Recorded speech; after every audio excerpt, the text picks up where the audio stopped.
Ok. Hyper bancal. On va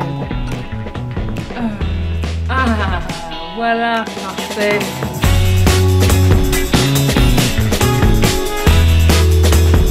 Comment on se retrouve?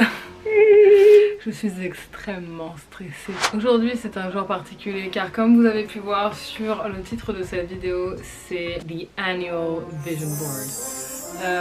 Je fais un truc depuis... je sais pas, depuis ever since I can remember. Un vision board, c'est une projection des 6 prochains mois exprimée à l'écrit et visuellement. Donc je vais écrire d'abord comme je le fais là. Donc c'est comme, c'est genre...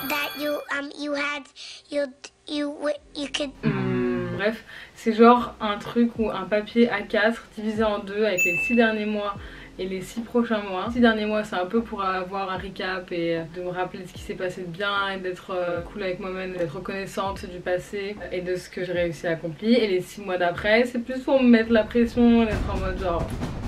Et en fait déjà rien que ça j'en ai marre, j'ai pas envie que ça soit une pression, je veux pas que la vie soit un enchaînement de to-do list parce que parfois on dirait que c'est ça. Et ce vision board là il est particulièrement touchy parce que je sais pas si vous arrivez à voir mais je suis hyper emotional et je sais qu'en plus cette vidéo va plaire parce que vous adorez quand je suis emotional et moi aussi je l'adore parce que je parle avec le cœur et c'est ce que je préfère en réalité, mais c'est juste que c'est un peu dur. C'est les 6 derniers mois avant mes 25 ans.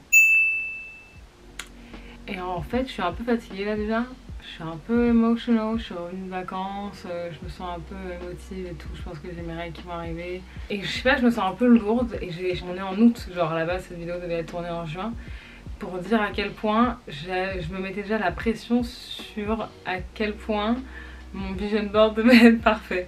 Et ça en dit déjà beaucoup sur qui je suis et les choix que je fais quoi. Donc voilà, on va voir ça ensemble. Cette vidéo et surtout je la partage parce que je trouve que c'est intéressant de partager son évolution, sa journey, genre personal journey. Et je sais que vous vous identifiez souvent ou pas forcément sur des trucs particuliers, mais je sais que ça peut inspirer vous aussi à vous projeter sur les 6 prochains mois. Encore une fois je le répète, je suis pas parfaite, la manière dont je fais les choses n'est pas la meilleure manière du monde, c'est juste la mienne. Donc nous allons commencer tout de suite et on va commencer par souffler, on va respirer ensemble.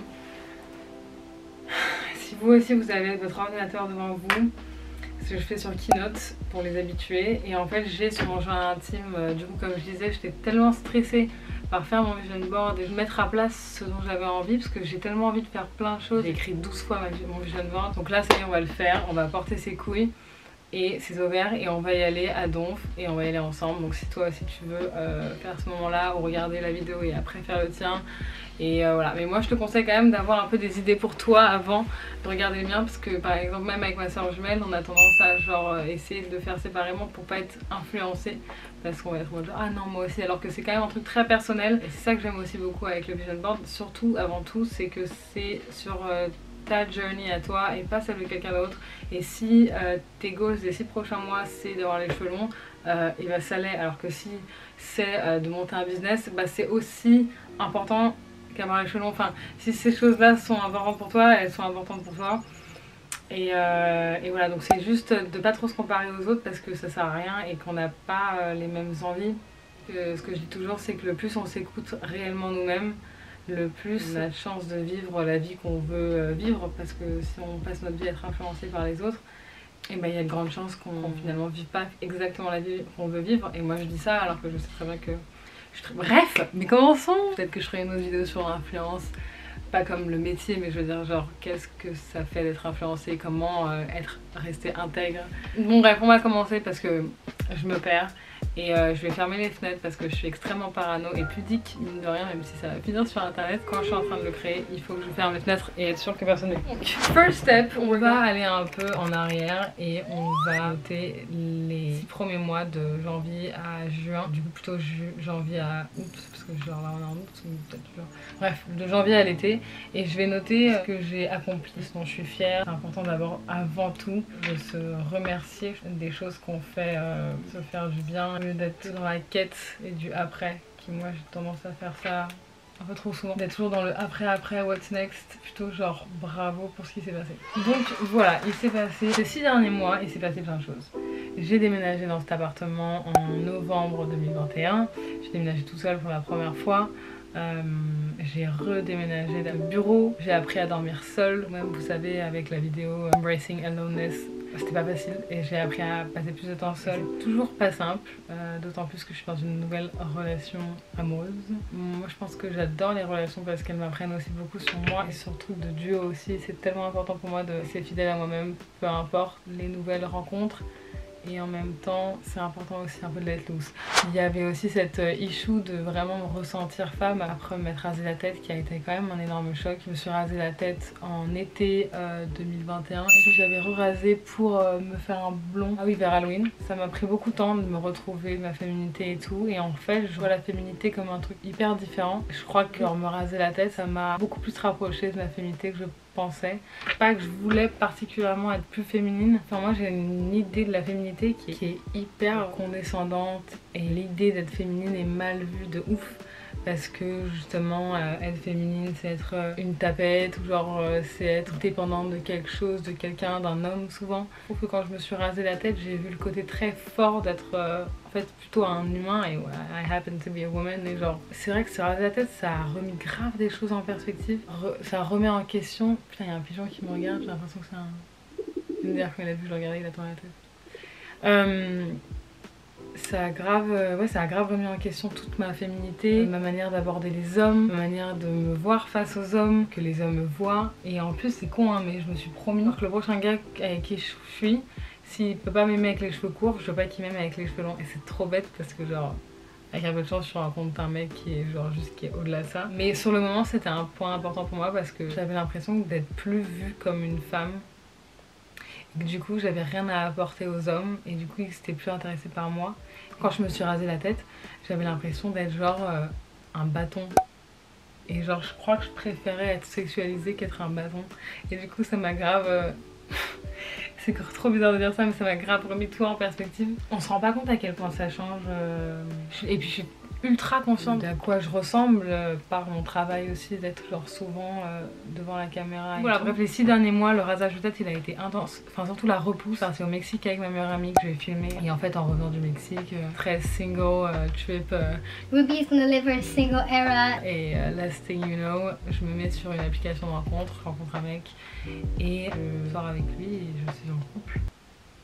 Il s'est passé des trucs de ouf donc j'ai continué de voir le psy, j'ai arrêté le psy, c'est que ça a été trop intense, trop vite. Parce qu'il y avait là les protocoles, je sais pas comment vous ça s'est passé vos expériences de psy et tout mais moi le psy que je voyais c'est que tu rentres, tu parles pas pendant 3 minutes, tu t'assis, 1 minute après tu peux commencer à parler, c'est dans 30 minutes, tu laisses ton meilleur billet de 60 balles et tu te casses en chialant, genre et c'est traumatisant. Il m'a appris plein de choses en 6 mois et ça m'a fait beaucoup de bien au fond et genre j'en ressors quelqu'un de plus conscient sur qui je suis et ce que je fais et comment je me comporte. Peut-être que le jour où je me ferai moins violence dans le pro, je serais capable de faire ça sur le perso mais aujourd'hui dans le pro je suis tellement en train de me donner à fond que j'ai du mal à...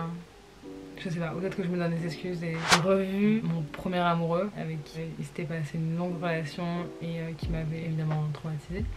Sinon c'est pas drôle hein, les premières relations et en même temps j'en veux à personne aujourd'hui parce que je me dis qu'on n'est pas du tout équipé en fait en tant que jeune à savoir. Jusqu'aujourd'hui je fais plein d'erreurs dans les relations alors que Dieu sait que je passe ma vie à être en couple. La première c'est vraiment comme la première crêpe quoi, elle est faite avec amour mais elle est catastrophique. Et ça a été un méga step je pense dans ma construction parce que ça nous a permis de se revoir et de mettre à plat notre relation qui date d'il y a 3 ans. Et en fait ce qui est marrant comparé à genre les derniers mois, je reviens grave dans un moment de ma vie où perso reprend un peu du devant et limite ça me fait un peu peur mais c'est pas plus mal parce que je crois que c'est ce dont j'ai besoin et je mets presque le pro un peu de côté pour gérer le perso parce que il y a un moment où quand tu mets les choses sous le tapis, genre ça commence à s'empiler et ça se ressent et en fait je pense que ça faisait 3 ans que j'étais à fond dans le taf et là les choses se stabilisent donc ça me permet aussi d'avoir cette place là, je commence à gagner de l'argent de manière stable parce que quand on est freelance on sait jamais à quelle fréquence on va gagner quoi et quand. Je pense que ça me permet de dealer avec des trucs personnellement qui sont plus deep. Mais le perso a grave pris le devant les 6 derniers mois et je pense que c'est dû à m'être rasé la tête. Quand tu te rases la tête, bah, tu peux pas faire autrement que genre voir les choses en face. Genre t'as littéralement ta tête à nu genre devant toi et c'est tellement thérapeutique. J'ai aussi pris beaucoup plus de temps pour voir mes proches, les gens que j'aime. J'ai grave priorisé les proches. J'ai été invitée à la Fashion Week de Copenhague. J'ai dit non pour passer du temps avec mes meilleurs amis et c'est important pour moi. J'ai pris du temps pour moi, c'est-à-dire je suis allée faire des trucs de psy, je suis allée chez le médecin, je suis allée prendre des rendez-vous à droite à gauche, je suis allée faire mes ficots. Rappelez, je vous avais parlé d'Invisalign et je suis hyper contente. Je suis hyper contente parce que même si c'est très esthétique et juste genre superficiel pour certaines personnes, moi c'était hyper important pour moi et j'en suis à ma 3e gouttière, il y en a 6. Mais mon expérience elle se passe super bien. J'ai été invitée à des shows de la Fashion Week, Jacques Mus et compagnie et ça c'était trop bien. Et j'ai été dans la vidéo de Look Trigeant genre pendant 15 secondes.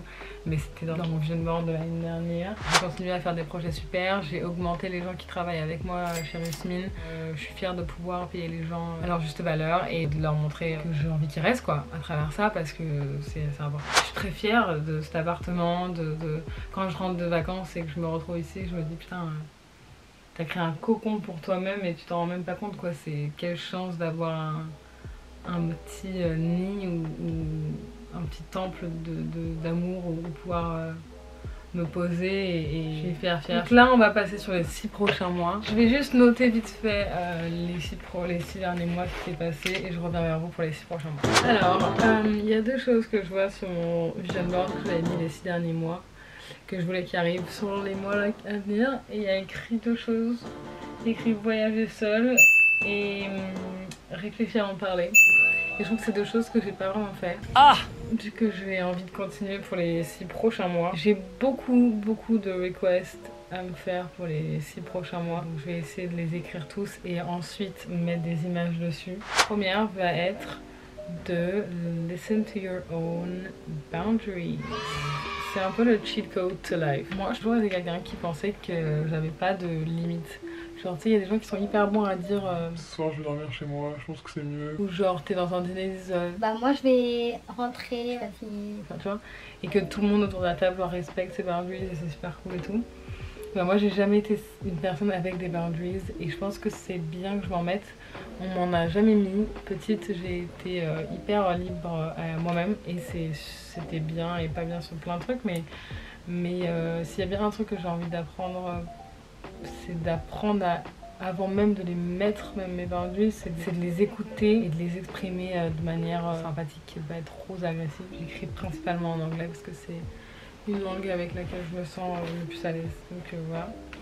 Donc listen to your boundaries and express them. Mais c'est vrai que ça c'est un truc dont j'avais jamais pensé avant et je pensais que au contraire que j'étais... En fait je respectais pas trop les boundaries des autres parce que moi je m'en mets pas. Alors en fait c'est hyper sain d'avoir des boundaries. C'est hyper sain de dire dans n'importe quelle relation que voilà bah genre il y a un moment où il faut savoir dire stop quoi. Stop it. Get some help. Du coup qu'est-ce qui vient avec ne pas avoir de boundaries? C'est de pas comprendre que les autres en ont. Hyper marrant lui. Ouais mais tu sais. You live and you learn. Moi j'ai appris que j'étais the toxic one in my past relationships. Parce que peut-être que dans les past relationships j'ai été victime de toxicité. Donc, you know, live and learn. Je viens de se rendre compte de ce qu'on fait parce que tant qu'on n'a pas trop dealé avec ça, on le pass on. Aucun rapport, mais j'ai envie d'investir dans l'immobilier en fait. Never want a big bank. Et c'est là où c'est pas mal que ça soit visuel, les vision boards. Je vais écrire loft. Vraiment, comme sur My Doll. Why the fuck not en fait? Si je peux pas rêver, à quoi ça sert? Oui, un exercice important et qui est dur en fait pour beaucoup de gens quand on fait le vision board, c'est de rêver. Il faut rêver, il faut savoir pouvoir rêver. Si tu sais pas rêver, t'es foutu bro. J'ai envie de voyager toute seule. J'ai envie de faire ce voyage là et je pense qu'il va se faire très bientôt. Notamment pour mes 25 ans. Peut-être que je vais m'offrir ça pour mon cadeau d'anniversaire. Je ressens de plus en plus, je pense depuis que j'ai déménagé, le besoin d'être seule. Et genre voyager toute seule, je pense que ça peut être grave une vibe. Je me vois bien voyager toute seule, genre soit en Italie, soit à Copenhague. Un peu parano des gens, mais je pense que ça peut être chouette. Et tu sais ça aussi, c'est un truc quand t'écris 2 fois sur 6 mois que tu veux un truc et que tu le fais pas, c'est que tu te respectes pas bro. Non, il faut le faire. Ah ouais, modérer ma consommation. Je trouve que je consomme encore trop de genre Uber Eats. Je consomme trop, ça, genre rapide, inconsciente. Inconscient. Regardez plus de films. Yeah, your girl wanna be cultured. J'ai envie de regarder des films. J'ai envie d'aller au musée. J'ai envie de me cultiver. J'ai envie de lire des livres. Moi, j'aime pas les livres. On va dire film et musée. Faut être réaliste aussi. Le problème avec le vision board, c'est qu'on va pas se mentir à nous-mêmes. Hein. On va pas commencer à se dire qu'on va faire des trucs qu'on va pas faire. Par exemple, là, tu vois, je pourrais me dire. Vas-y, Robbie, note qu'il faut que tu passes ton permis de conduire. Je pourrais me dire ça. Et je sais que je vais pas le faire. Have fun in everything you entreprends. Grave. Ça, c'est un truc aussi, genre, dans mes nouvelles. Attends, j'ai pas mis la photo de Travel Zone. C'est trop bien les photos. En fait, les photos Google, elles sont bien parce que c'est vraiment genre. C'est marrant la vision qu'ils ont des gens de J'ai grave perdu le contrôle d'une vie que j'ai décidé d'avoir. Les freelances, vous allez me comprendre. Tu grandis, tu crées des métiers, t'es freelance. Et en fait, tu te rends compte que genre, t'aimes pas trop ta vie. Et t'es en mode genre, ça n'a pas de sens, je crée ma vie. Pourquoi j'aime pas ma vie? Pas aimer sa vie, mais genre on peut avoir des moments de down et tout. Mais il y a un moment où je me disais vraiment, pourquoi je m'afflige ça alors que genre je choisis ce que je fais dans ma life. Donc là j'ai décidé que je passerais moins de temps aux ateliers de Rusmin. Parce qu'en fait il faut que je fasse confiance aux gens qui bossent. Moi je fais mon travail. Mon travail c'est pas de coudre aujourd'hui chez Rusmin. Aujourd'hui mon travail c'est d'avoir les idées, de lancer les protos, de travailler sur les protos avec Lorraine qui est la couturière. On échange ensemble sur les prix des tissus, savoir si ça vaut le coup de partir sur même une production ou pas. Et ensuite elle s'occupe de la production. En fait c'est pas mon biz, moi je fais le marketing et je fais tout ce qu'il y a autour, de chercher l'argent, de chercher les partenariats. J'ai juste essayé de remettre les rôles en place et me rendre compte qu'en fait j'ai pas besoin d'être à l'atelier tout le temps. Je peux déléguer et c'est pour ça que je paye les gens, pour pouvoir déléguer et être tranquille en fait. Et ça je me suis pas rendu compte. Je pense que je passe aussi par faire confiance aux gens, mais même pas comment l'écrire. Have fun quoi. Enjoy the things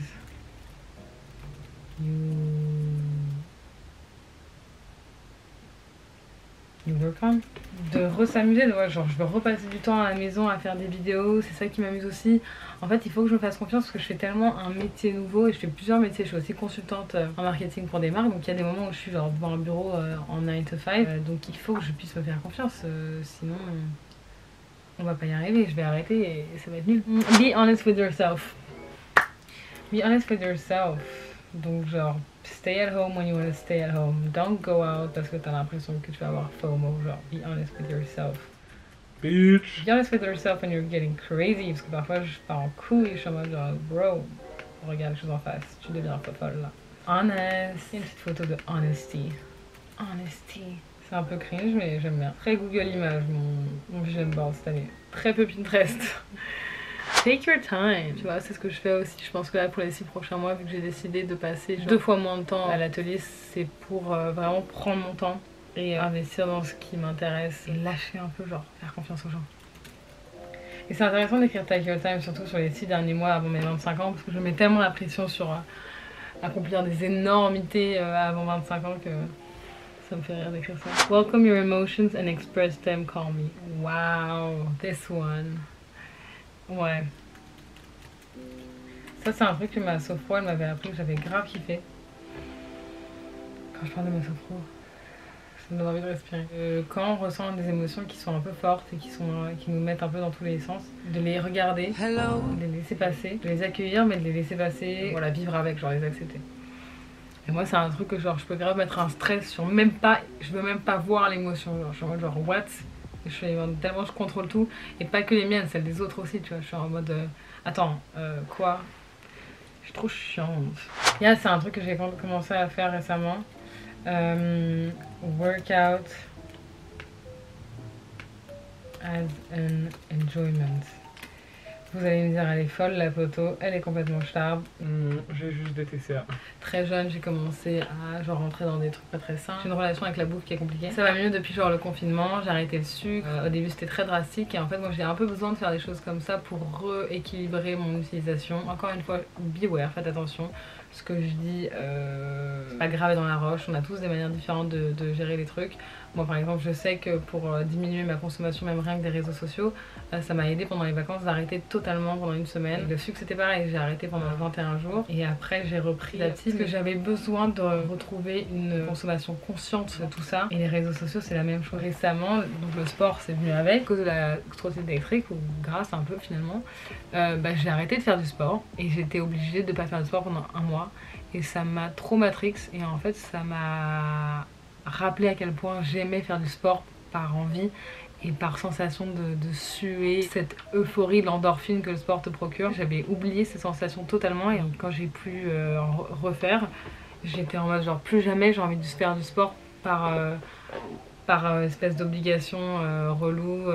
J'ai envie d'essayer de vraiment être consciente de la manière dont je veux me traiter et faire du sport par envie parce que j'adore ça en plus. C'est juste que c'est devenu un truc automatique parce qu'il fallait le faire, parce qu'il faut faire du sport, parce qu'il faut là. Genre je me retrouve parfois à avoir des week-ends avec des potes, pendant 3 jours j'ai même pas pensé une seule fois à faire du sport et je suis fière de moi parce que ça n'a pas été le cas avant c'était un stress quoi, donc je suis contente. Little tap on the back. Keep on saving, ouais, je fais un nouveau truc que je faisais à la base. Je sais pas si j'ai pas enlevé un truc de mon armoire.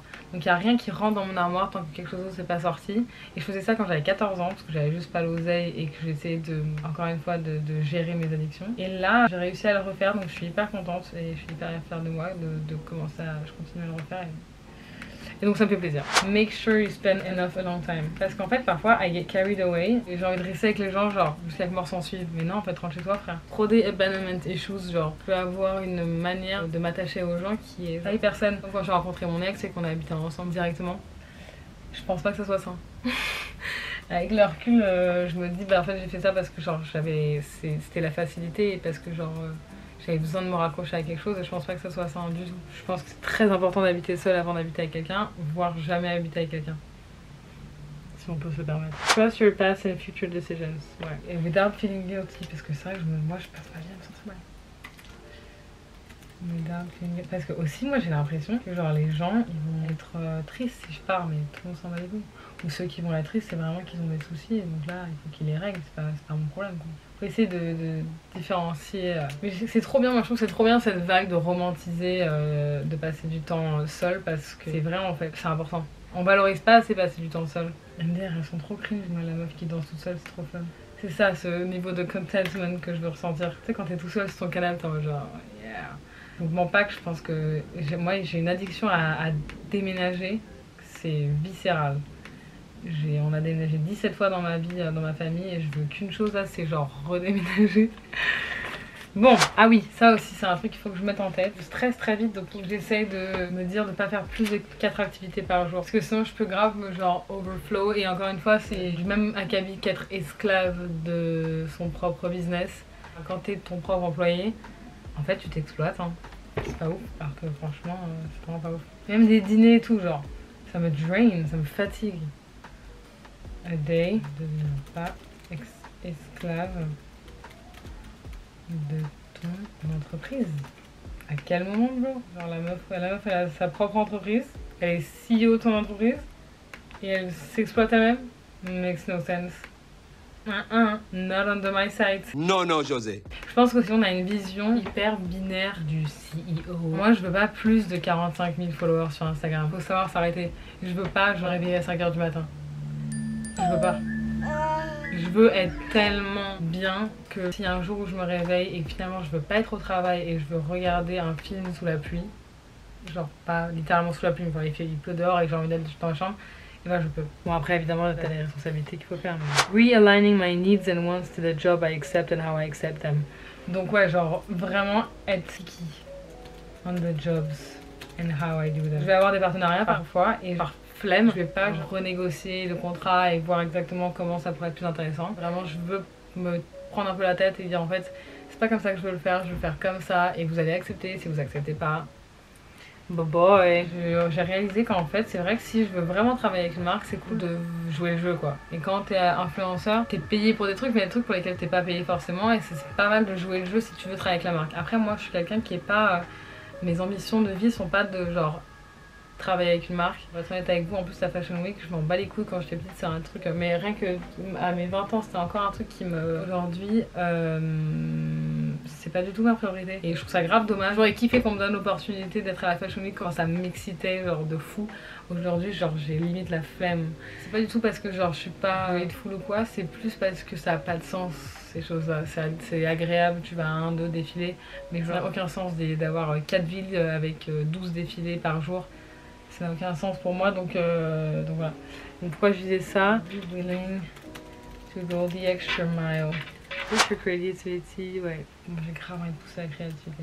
Et c'est pour ça aussi que je reste à la maison, genre que je prends le temps, je viens de prendre le temps de rester à la maison. Et... Putain, j'ai écrit comment c'est le permis. Ah! Je vais être obligée les gars, m'inscrire. Bon bah voilà, je crois que c'est bon pour moi. Finalement c'était beaucoup moins... Oh waouh! J'ai l'impression que ce vision board is giving growth, grown ass woman. Non? Makes me emotional. Je crois vraiment que je vais avoir mes règles. Pour moi, tout ça là, ça me rassure, ça me fait du bien, genre. You know? C'est beaucoup moins stressant que je pensais. Donc on se retrouve l'année prochaine pour le prochain vision board. Je vais pouvoir enlever celui-là du bureau. Et voilà quoi. Merci d'être là, merci d'écouter, ça me fait toujours plaisir. J'espère que vous prenez votre temps pour grandir aussi et évoluer à votre manière. On a tous des rythmes différents et vous croyez en vous parce que c'est ça qui est quand même le plus important, je trouve. C'est important de croire en soi, c'est important de croire en ce qu'on fait, de se faire confiance et de s'écouter. Donc voilà, je vous embrasse et on se retrouve très bientôt pour de nouvelles vidéos.